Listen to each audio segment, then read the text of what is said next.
মনোরঙ্গে নিকষার চোখের জল আর স্বর্গের দেবরাসিনদের সুরভির গুমাই আর ওই চারি জাতির ঔষধ তো আছেই আছে, তৎসঙ্গে এগুলি হচ্ছে অনুপান।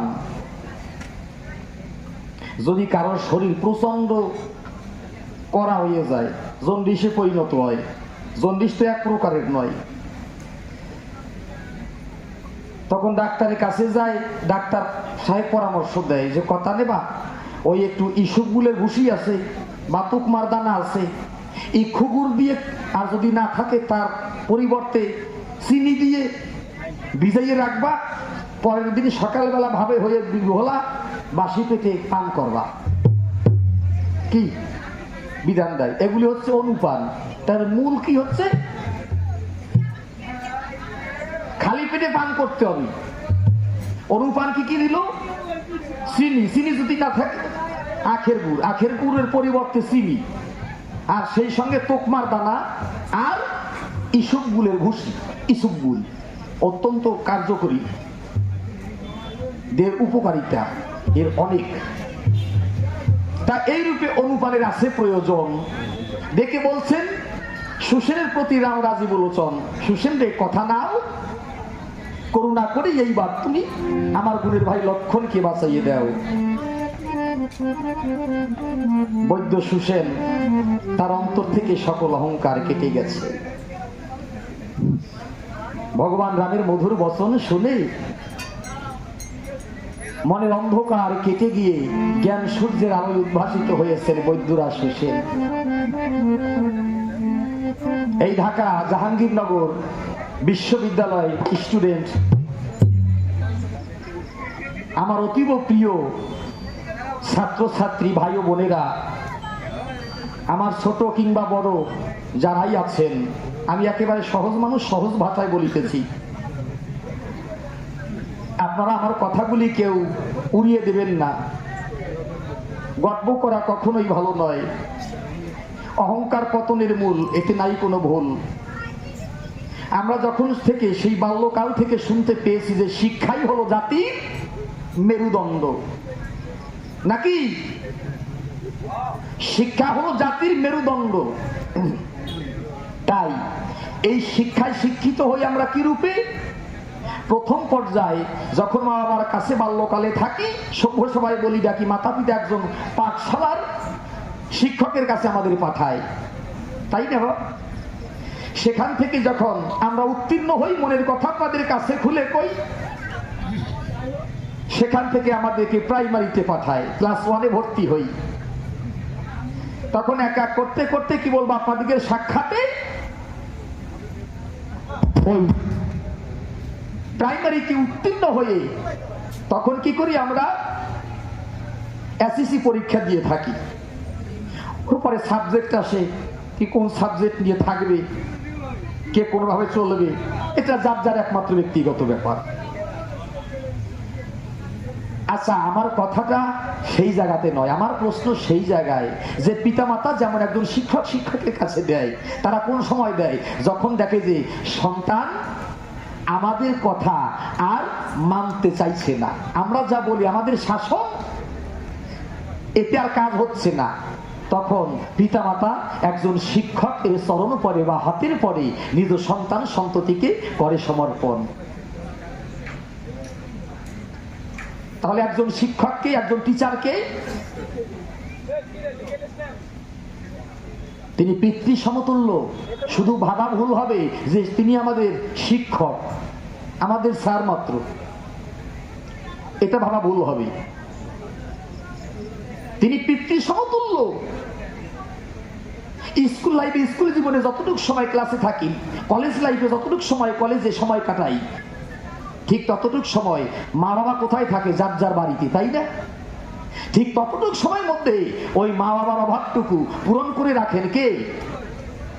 আমাদের শিক্ষক রূপে পিতা, শিক্ষিকা রূপে আমাদের মাতা, এই শিক্ষক শিক্ষিকা। তাহলে পিতা মাতার থেকে শিক্ষক শিক্ষিকাদের অবদান কারোর অংশে একটুও কম? একটুও কম আছে কি? নাই। তাহলে আমরা যেন এই গুরু মান্য প্রদান করিতে কখনোই ভুলে না যাই, কখনো পিছুপা না হই।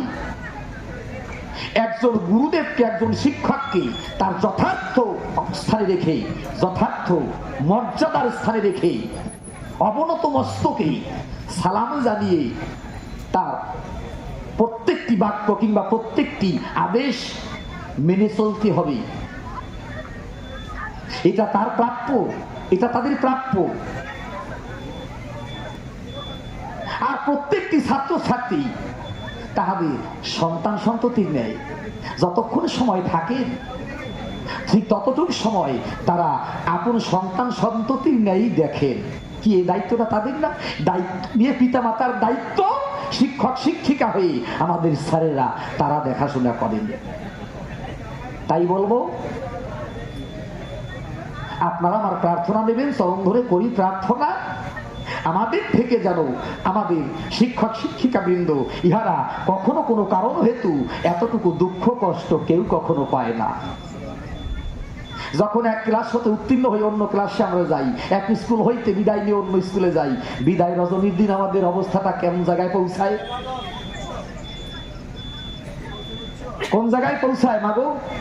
যেদিন বিদায় রজনী হয়, কেঁদে কেঁদে চোখের জলে বক্ষ ভাষায় যে হাইরে এতকাল বছর পর্যন্ত আপন পিতা মাতার ন্যায়, পিতা মাতা যেমন আমাদের বাল্যবেলায় স্নেহ আশীর্বাদ দিয়ে লালন পালন করেছেন, তাদের আশ্রয় দিয়ে রেখেছেন, ঠিক তেমনি মতো আমাদের স্যার, আমাদের ম্যাডাম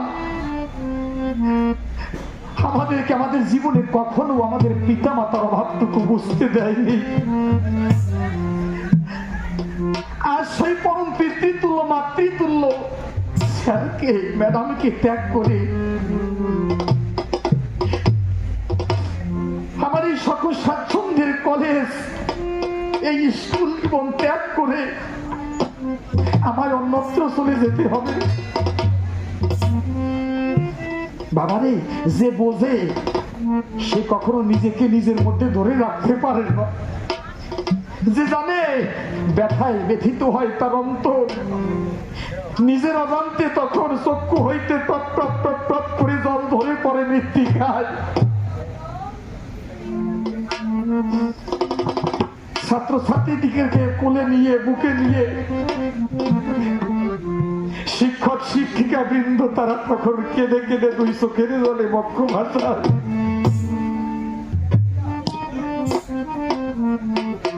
বিদায় রজনী যেদিন হয়, বিদায়ের অনুষ্ঠান হয় না বাবা, সেটা কি করুণ পরিণতি, কি করুণ পরিস্থিতি, কি করুণ কাহিনী। একমাত্র যারা না করেছে তারা বোঝেন না জগতে। শিক্ষক শিক্ষিকা বৃন্দ শুধু স্যার নয়, তারা মানুষ গড়ার কারিগর। মাতা পিতা সন্তান জন্ম দেয়, কজন পিতা মাতা সন্তান জন্ম দিতে পারে? আমি বলি কি জানে, সন্তান জন্ম দিতে গিয়ে কত পিতা মাতা শয়তানের জন্ম দেয়, দেয় না? কজন সন্তান হয়ে সন্তানের মতো এসে জগতে পিতা মাতার আদেশ মেনে চলি, পিতা মাতার উত্তরসূরি হয়ে পিতা মাতার সেবায় নিয়োজিত হতে পারে, পিতা মাতার উদ্দেশ্যে কর্তব্য কর্ম সন্তান হয়ে পালন করতে পারি। অথচ পিতা মাতা শিক্ষক শিক্ষিকা তারা তাদের দায়িত্ব ফলাকাঙ্ক্ষা শূন্য হয়েই পালন করে, আত্মসুখের জন্য নয়, ফলাকাঙ্ক্ষা শূন্য হয়ে পালন করে। আর আমরা কর্তব্য কর্ম করি কিছু পাবার আশায়। আমি এইটুকু করি স্যারের উদ্দেশ্যে, স্যার আমায় ভালো কমেন্ট দেবে, সত্যি না মিথ্যা বলে, ভালো মার্ক দেবে নেবে, কিন্তু না, স্যারেরা যেটা করে তারা ফলাকাঙ্ক্ষা শূন্য হয়ে করে, বাসনা শূন্য হয়ে করে, ওদের মধ্যে কোনো চাওয়া পাওয়া থাকে না। তারা চায় কি একটু সম্মান, একটু ভক্তি, একটু শ্রদ্ধা, সেটুকুই দিতে ভুলে গেছি, সেটুকুই দিতে পারি না। তাই কথা নেবেন, গুরুজনাদের প্রতি যেন আমাদের সকল আর ভক্তি অটুট থাকে। আমি বলার সরকার হয়ে প্রত্যেক ভক্তের চরণে আমি নিবেদন জানিয়ে যাই, এটা আমার আদেশ নয়, অনুরোধ। যদি ভুল করে থাকি তবে আমাকে ক্ষমা করে দেবেন। সময় সংকীর্ণতার জন্য আমি পূর্ণ পালা আমি বৃহৎ ব্যাখ্যায় যেতে পারলাম না। এই মহাকাব্য রামায়ণ সমুদ্রের জল যেমন বালতি দিয়ে সিঞ্চন করা যায় না, ঠিক তেমনি মতো আমি ধরি পাই না, এ কথা না বললে হয় না। রামায়ণের শুরু আছে গুরু করুণায়, কিন্তু গিয়ে শেষ করা যায় না। আমাদের রেখে দিতে হয় ক্ষমা ভিক্ষা প্রার্থনা রেখে। স্যারও সময় নির্ধারিত করে দিয়েছেন। তাই এবার ঠাকুর লক্ষণ পুনর্জীবন ফিরে পাবে। যখন মরছে ওটারে বাঁচান লাগবে না নাকি তো?